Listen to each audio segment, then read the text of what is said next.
Hey guys, welcome back to my channel. Thanks for subscribing and for your comment. Welcome to the series called African and Proud. Now, the information became more valuable than anything because I started to realize why I was even in school, for more information. So information became the key to everything I moved forward towards because I started to realize how important information was.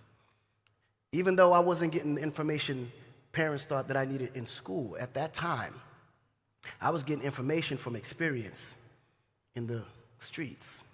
So it gave me a specific way of how to look at things in a different light. Then I started getting more entrepreneurial and deeper in the streets, which was quite the wrong direction that I thought at the time I was supposed to be going, not realizing that that direction later will save my life. So, and I'm telling you the story to give you a full picture.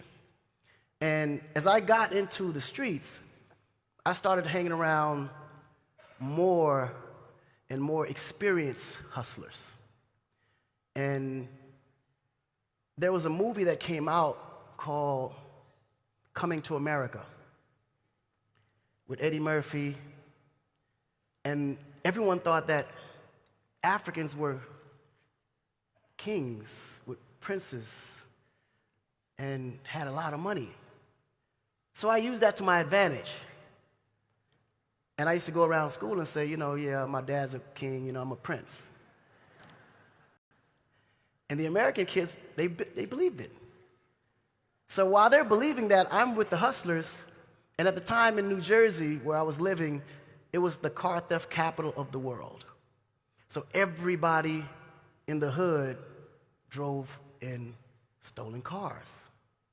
So I saved up and bought a stolen car, and I drove to school, and I realized how much praise I was getting for that Porsche. That was my first car, by the way. And the girls start looking at me, a certain way. The fellas start giving me respect. And I said, man, what if I was the guy selling the cars rather than the one that was just driving them? So I learned the game. They taught me chop shops, VIN numbers. I perfected it so well that I became the leading car theft dealer in New Jersey. And then I heard that there was Olympics going on in Atlanta. And my dad at the time was the professor at Clark Atlanta for cultural exchange. And I was a nice basketball player, so I got a scholarship to go to Georgia Tech. But while I'm going to Georgia Tech for scholarship in basketball, I'm ranked number 1 in soccer in New Jersey. But at the time, soccer just wasn't popular enough. So I went to Atlanta and took the opportunity. And I realized in the South, everything was just slow. It wasn't like the New Jersey hustle. So I said, oh, this is perfect.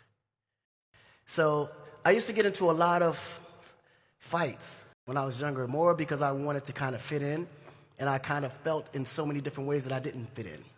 And I didn't know how to really speak English, so my aggression just came through violence.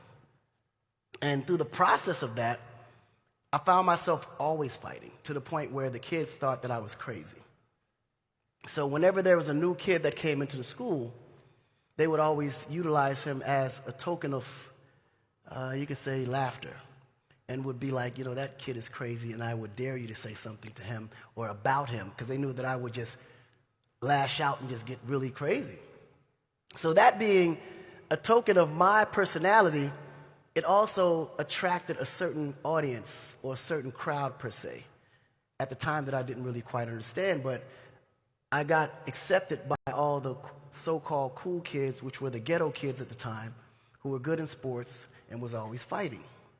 So I was taught a specific way of thinking, which became later to be known as hustling. So now the hustle I caught from being in that audience, in that crowd, in that environment. And I started to realize that these kids were people I can kind of relate to because they were poor as well. And they lived in the projects. And the projects are buildings per se that the government subsidized for people that doesn't make much money, and they lived on welfare and things of that nature. So I was always in that area, and I found myself very comfortable in that area because it reminded me of how I used to live back home in Africa, surrounded by friends, family. We play hide and go seek, all the fun stuff. But then in the process of that, there were always ways of how they survived, and they always found ways to do it out of nothing.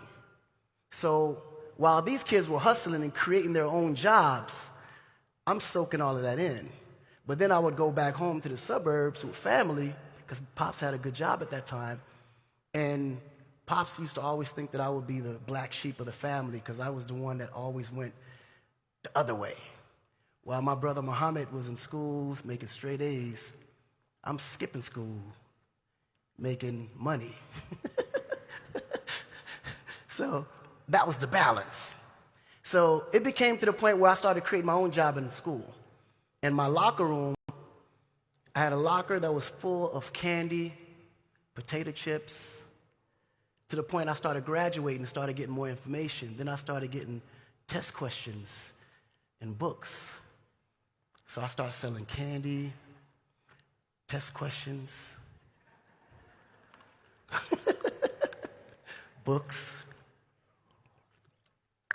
and later information. What drives me the most, and it took some time for me to travel, understand, and realize my purpose in life. But what drives me every day when I wake up, when I go to achieve, or when I go after something, I always put the spiritual side before. And it has a lot to do with when I was a child growing up in Senegal and the suffering and the struggle. But I never wanted to make a move, personal, entertainment, business alike, or anything, without, after achieving or making that decision, that I would feel good to know that God is smiling upon me. So what drives me the most is the thought of understanding that my part that I play on this earth has to mean something. And I didn't want to just be known for singing and dancing. So it can be very easy to get caught up. This business of entertainment, whew.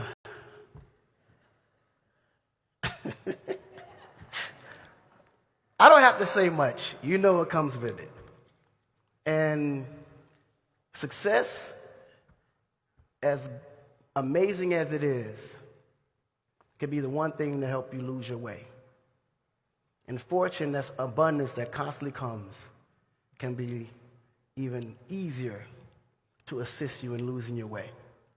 Now, when I was a child, I was in Senegal. I had no electricity.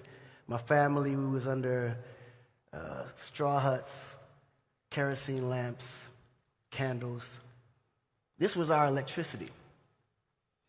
As far as clean water, between my parents, my sisters, aunties, aunts, they went to the local well, they dug up the water, put it on their head, came back to the house. This is the same water that we drank from, cooked from, and bathed from. Now, mind you, as a child, this was perfect for me. I felt amazing. I knew nothing different. I was just happy. I was happy because I was surrounded by family all the time. We ate good food, and it was always great conversation, and I knew I was surrounded by people that cared for me. So I didn't really, in no way, feel that as a struggle. Now, my dad was a forward thinker. He was a jazz musician, and he always thought of tomorrow. He never really made a decision without thinking about us in the future. So he came to the United States. Now, my pops was invited by Miss Catherine Dunham in a dance group of Alvin Ailey. I don't know if you guys ever heard of them, but they're huge in the U.S. as far as culture, and culture from a standpoint of just influencing culture in general.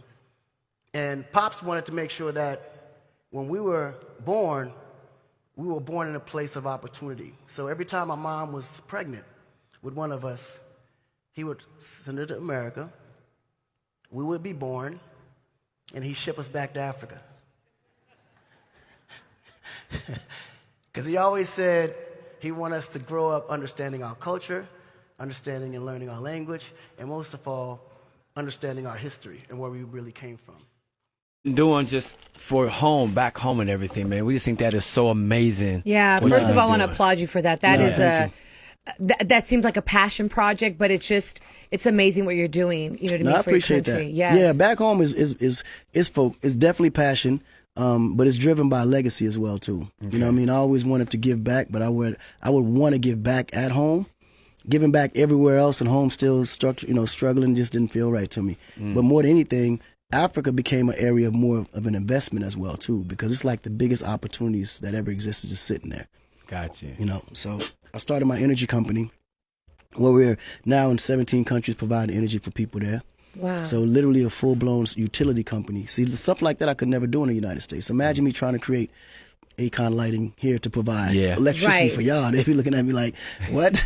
Government controls that. We can't even get in on that, right? That's example of the opportunities over there, right? So, but we did create Akon Lighting America. So we got so big in Africa, we were able to create our own energy company here in America as well. But we're based in North Carolina, but we're doing like Texas, Arizona, areas where there's a lot of sun. So we're doing all of solar rooftops. Like when you drive by houses and you see those rooftops, that's the kind of stuff that we're actually doing. And we're like the only African-American company in America doing it on that level right now. So fulfilling. Right. Come on. That part right that there. says it all, Yes. doesn't it? Yes. So it's been Yes.